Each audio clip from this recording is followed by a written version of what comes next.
One of the most used tropes in popular American movies is what we could call the worship of the individual.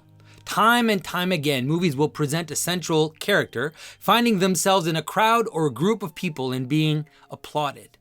Sometimes this situation appears completely artificial to the story, but nonetheless plays out this pattern of worship.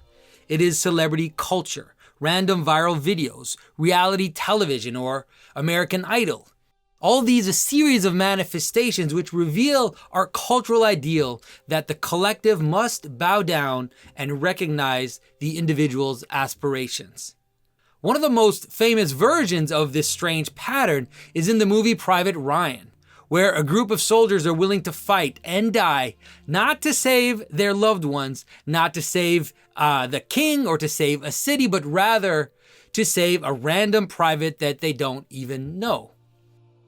Of course, in its extreme, we are faced with what we call snowflake culture, with all the outrage at any offense, at any threat to the deep knowledge that I am special, that I can be anything I decide to be, that I am, or at least should be, a star. In the movie Avengers Infinity War, through the idiosyncrasies of the superhero story, we find this pattern pulled and stretched to the point of collapse.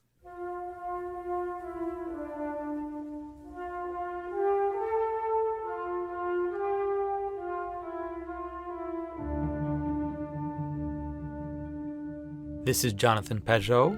Welcome to the Symbolic World.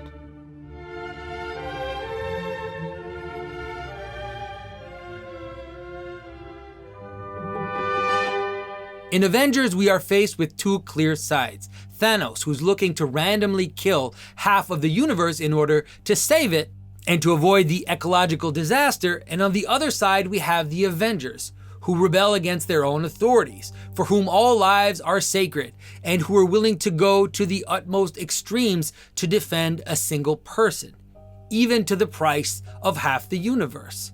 Thanos understands the worldview of the Avengers and the other protagonists in the movie. He knows there is a glitch in the structure of their program.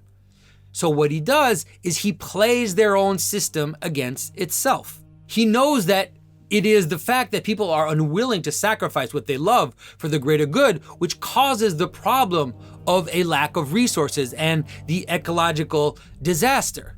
And it is also what prevents them from stopping Thanos. The first fascinating situation is that Thanos is completely rational. He exemplifies the very story in which we are drowning at the moment. This global warming ecology apocalypse, overpopulation, this whole narrative in which the media and the schools drench us and drench especially our children. Thanos gives examples, his own world where failure to reduce the population has led to collapse. And then Gamora's home, where by killing half the population, a dying world has become a paradise of sorts. We need to understand that although Thanos is the bad guy in this movie, his narrative is nonetheless consistent with the pervading social narrative that we have at the moment. Thanos believes that we must cull the population and that we must be willing to sacrifice our own for this lofty goal. In confronting his ideological enemies, Thanos is constantly placing the characters, the other characters in the movies, in a situation to force them to make a choice between watching someone they love die or else stopping him from destroying half the universe. He does it over and over with Loki and Thor, with Gamora and her sister, with Quill and Gamora, even Gamora and himself. And then finally, we see it with Scarlet Witch and Vision. You see, Thanos is in a win-win situation because he wants the other characters to be willing to sacrifice someone they love, even if it is to stop him. It doesn't matter. He rejoices to see people sacrifice that which they love because that is in fact what he is willing and planning and dedicated to do. What did it cost? Everything. This is why he delights, why he waits, why he watches in order to see others act in that manner. I like him.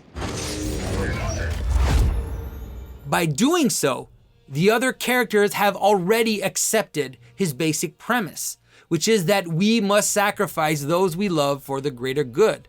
Thanos will win no matter what they choose. He knows that it is their incapacity to do that.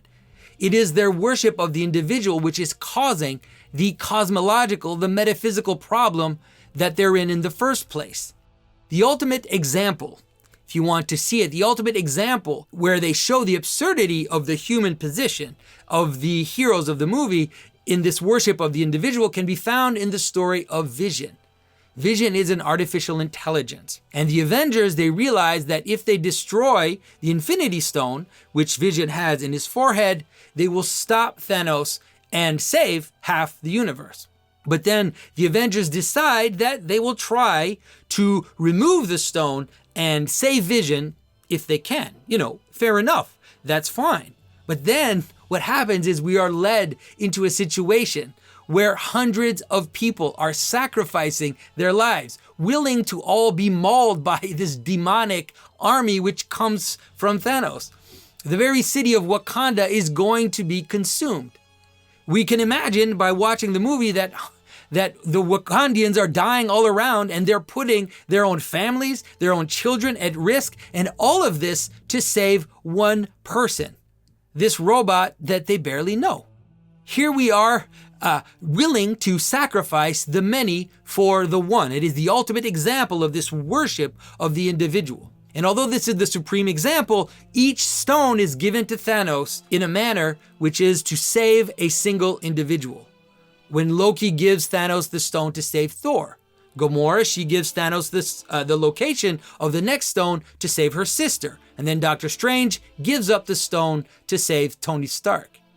Yet in those moments when the characters finally give in and take their responsibility to kill what they care about, in the case of Quill and Gamora, for example, or of Scarlet Witch and Vision, when they destroy their loved ones for the greater good, it turns against them. Because by doing so, they are unwittingly making Thanos right in his assumptions about how the universe works. Now, what we are seeing here is the return of human sacrifice, nothing less. The return of human sacrifice on our cultural horizon. In the movie, all of the softer forms of human sacrifice and all these refusals to kill their loved ones lead finally to an actual ritual human sacrifice, which is accomplished by Thanos, where he kills his own adoptive daughter in order to receive the power he needs to save life from its own excess, as he perceives it. But today, we have to see those patterns playing out as well. This return of human sacrifice is playing itself out as well, in the notion that to have children is to harm the world. We see it in the return of an idea like antinatalism, this notion that aborting children has become a good in society, a pattern which will ultimately lead and is already leading to the growth of euthanasia and the desire to cull human existence in one way or the other. The story is already there around us in the ecological narrative in general, but by showing us Thanos as an evil monster who inspires pathos nonetheless, and by showing us the constant weakness of the heroes in being willing to trade half the universe for the ones they care about, such stories, you could say, secretly sow the seeds of a worldview which is taking form around us. The stakes of this movie have been played out before in other movies. For example, in the high-profile horror movie, The Cabin in the Woods, starring Thor's hero, Chris Hemsworth, and written and directed by the ex-Avengers director, Joss Whedon, we see a similar pattern. There are a group of young teenagers that fall into the clutches of a secret organization which engages in a recurring human sacrifice, which is offered to stop the world from being destroyed by these monsters of the deep. And in this movie, Cabin in the Woods, the final choice of the sacrifice comes to this cliche, self-indulgent character, this pot-smoking guy who ultimately refuses to go through with the sacrifice. Maybe that's the way it should be. If you gotta kill all my friends to survive, maybe it's time for a change. And therefore dooming the entire world to total destruction.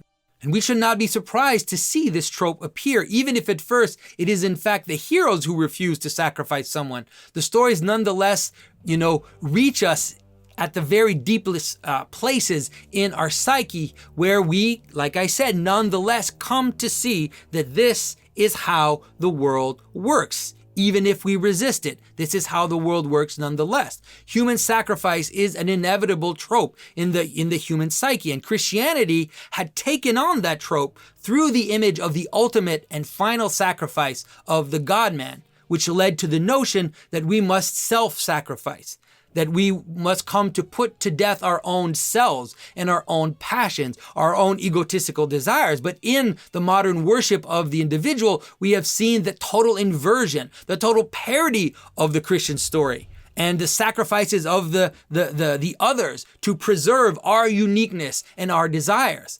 But as that modern individualism falls apart, and is falling apart through its own incoherence, we will be forced to bear the return of human sacrifice in its other forms. This has already started in modern history in events like the Holocaust and the dropping of atomic bombs on the civilians at Hiroshima and Nagasaki, whether it is the push towards massive quantities of abortion, whether it's biological weapons, sterilization, or any other, attempt to cull the human population of the future. We see this narrative of human sacrifice appear stronger and stronger. And we see it in the collapse of the ascetic and the self-denying narrative of our Christian past. And so we need to pay attention as we see this arise on our horizon, not to see it as one or the other, as either the worship of the individual or this worship of the collective, but hopefully be able to retain as much as we can this notion of self-denial, of self-sacrifice, which is bound in the sacrifice of the God-man. So I hope you enjoyed this video and this interpretation of Avengers Infinity War. I thought it would be an interesting thing to do as we are, as we're on the verge of the next movie coming out. And I have quite a few things coming very soon. In May, I will be in Seattle. As some of you know, I will be giving a conference there. I will put the link in the description. I will also be in Louisiana in May and be giving some talk there as well. So 2 opportunities. If you want to come out and meet me, I love to meet the people who watch my videos. This is very anonymous online with all these avatars and YouTube comments. And so I really appreciate shaking your hand and getting to meet you in person. So I hope you can come to some of those events. I also have my carving workshops in June. And so all those links will be put in the description, and I will see you soon.